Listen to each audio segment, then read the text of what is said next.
Imagine this. You're relaxing after a long day, maybe binge-watching videos or catching up on messages. Suddenly, your screen flickers and dies. The room goes dark. The hum of your appliances, gone. You sit there in silence, blinking into the shadows. What just happened? You whisper. You look out the window. It's pitch black. Not just your house, the entire neighborhood is swallowed by darkness. The city skyline, usually glowing in the distance, has vanished. You're not alone. The entire world has just gone dark. This is the moment when everything changes. Minute 1. Silence takes over. In the daytime, life carries on, for now. People walking in parks, chatting in cafes, or driving through busy intersections don't even notice at first. But then, chaos. Traffic lights are dead. Drivers slam their brakes, horns blare, and cars collide at intersections. On the night side of the planet, it's even more unsettling. Lamps, phones, clocks, every single light is snuffed out. For many, it's their first encounter with true darkness, a suffocating blackness they've never known. Some might even sleep through it, unaware of what's unfolding.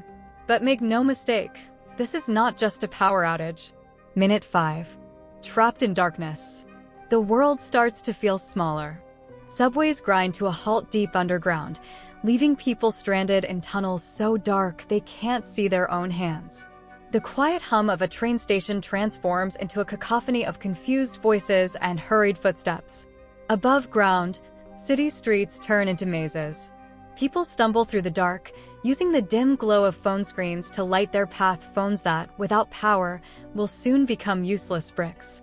Shops are lifeless, cash registers frozen, while blinking emergency lights on trucks hint at a deeper crisis. At home, elderly people sit trapped in their apartments, helpless, cut off from family and assistance. Elevators stop mid-floor, trapping anyone inside. And while most elevators have brakes to prevent freefall, the unlucky few in outdated systems don't. Minute 15. Rising panic.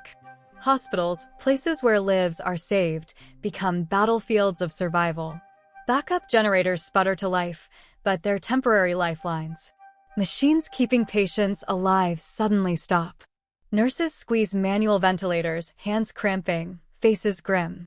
Mothers go into labor under cell phone flashlights. Newborn cries echo in dark hallways. Elsewhere, frantic families sprint down pitch-black stairwells, emerging onto streets that are already unraveling into confusion and fear. Outside, a strange silence spreads.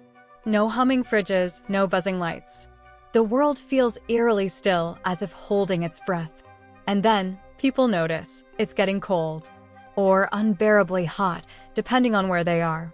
The systems that regulate our comfort, systems we never think twice about, are gone. Minute 20. The cracks begin to show. Sewer systems falter. Water stops flowing. Faucets spit air, and then nothing. The stench of untreated waste fills the air. People look at their families and start to feel it, that creeping instinct to survive. Neighbors whisper to each other. Have you heard anything? Is it just us? But there are no answers. Phones don't work. The internet is dead. For the first time in years, the planet feels disconnected. Governments, meanwhile, scramble in the dark. Leaders try to connect with allies, but there's no way to communicate. Satellite signals are silent. Armies can't mobilize. Chaos reigns. Minute 30. The fight for resources. Gas stations become war zones. Desperate drivers realize pumps need power to work. People smash through convenience store windows, stealing food, water, anything they can grab. A calm trip to see what's going on quickly spirals into pure desperation. And all around, police and emergency services stand paralyzed. Without radios or command centers, there's no coordination. No orders. No help. Lawlessness spreads. Minute 40. Fires light the night.